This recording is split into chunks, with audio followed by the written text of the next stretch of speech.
get some analysis on all this now from Rami Khouri. He is a distinguished public policy fellow at the American University of Beirut. He joins us from Boston, Massachusetts in the US. Good to speak to you again, Rami. I want to ask you, first of all, about the latest attacks on Lebanon, particularly the attacks on the north now, which has been hit for the first time.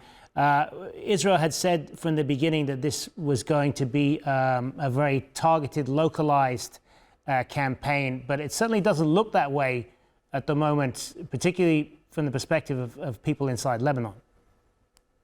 That's right. And when Israel says it's targeted and localized, it means anybody within 1,000 kilometers of Israel who criticizes Israel or its genocidal policies in Gaza or its proto-genocidal policies in Lebanon is a target to be killed. And any place they attack, they kill lots of civilians and damage structures. And they say, well, this was used by a Hezbollah operative, or Hamas had a bakery here, or somebody else had a secret command center. They just make this stuff up in many cases, never offering any evidence. And the few times when people in Gaza, for instance, were able to go in and check out the Israeli claim that a certain hospital, for instance, was a command center or a storage area, they saw that this was totally untrue. So it's very silly to try to believe what Israel says about targets that it attacks. It is carrying out a strong military campaign to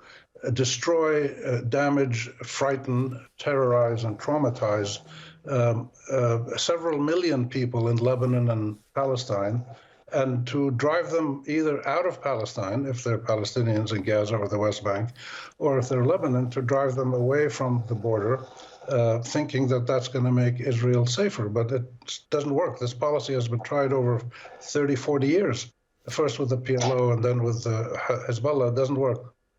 And we heard there from the Israeli Prime Minister earlier, essentially doubling down on his position with regard to the UNIFIL force, the UN peacekeepers in that southern Lebanon area, essentially telling them to get out of the way. We are going to do this regardless. I mean, if this continues, then where does this leave the UN peacekeeping mission there?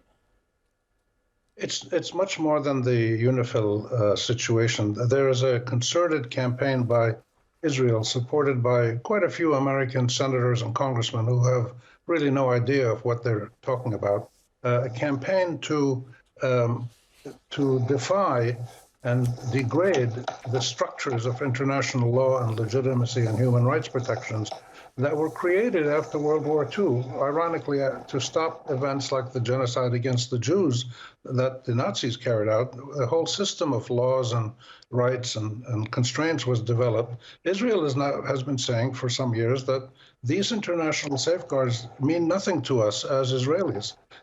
So they've been trying to downgrade and destroy UNRWA for some years.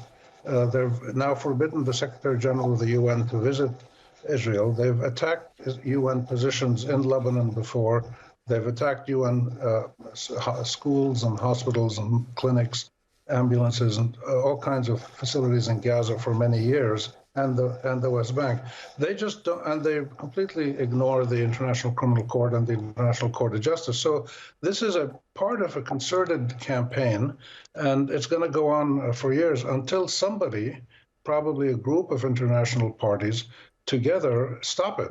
Up till now, people make these criticisms, like we heard from the EU today, which are probably sincere, but they're not supported by any actions. The Americans say similar things, but they're neither sincere nor are they active in constraining the crimes that the Israeli government is carrying out. We're going to have to leave it there. Always good to get your perspective on these things, though. Rami Khouri joining us there from Boston. Thank you. You bet.